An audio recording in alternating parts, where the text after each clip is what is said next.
One TV Patrol. Balik sa mga balita sa One TV Patrol. Kapitolyo mipasiugda sa pinakaunang Asenso Agriculture Summit. Gilawman nga mubunga og dugang kaayuhan sa programa sa lokal nga agrikultura ang labing unang Asenso Agriculture Summit sa Misamis Occidental nga inisyatiba ni Governor Henry Waminal.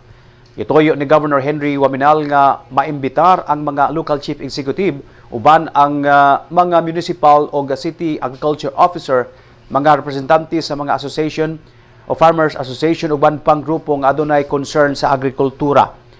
Aron personal gayod madungog ang dugang panghangyo sa matag grupo o masaran usab kini o masaran usab kun unsa na ang kahimtang sa lokal nga produksyon dili lang sa bugas humay apan lakip na sa uban pang agricultural products. Gawas nga matubag sa gobernador ang mga nagkaniyang concern diha-diha usab mahatagan o kasulbaran sa regional level gumikan kay anaa si Department of Agriculture 10 Regional Director Jose Apollo Pacamalan.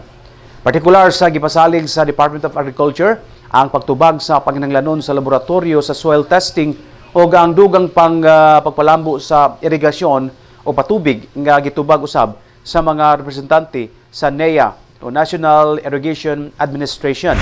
Six major component that the provincial agriculture team and our team with line agencies at DE to work with.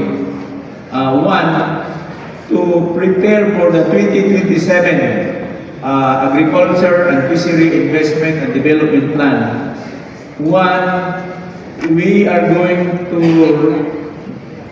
to write the details of the agriculture production and development program per municipality. Atong nadungog, mulig-on na gyud. Sa una, medyo ang hilig nato pamutol sa atong kalubian. Tungod kay mas madali pa ang kwarta kaysa maghulat og saka sa kasa sa tulong kabulan, ubos pa ang presyo.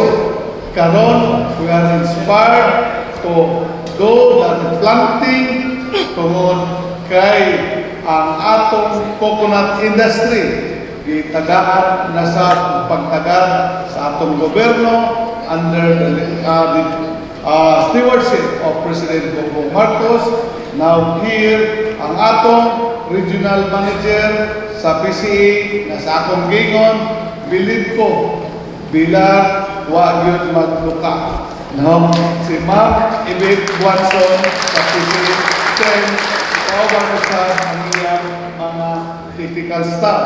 One TV Patrol.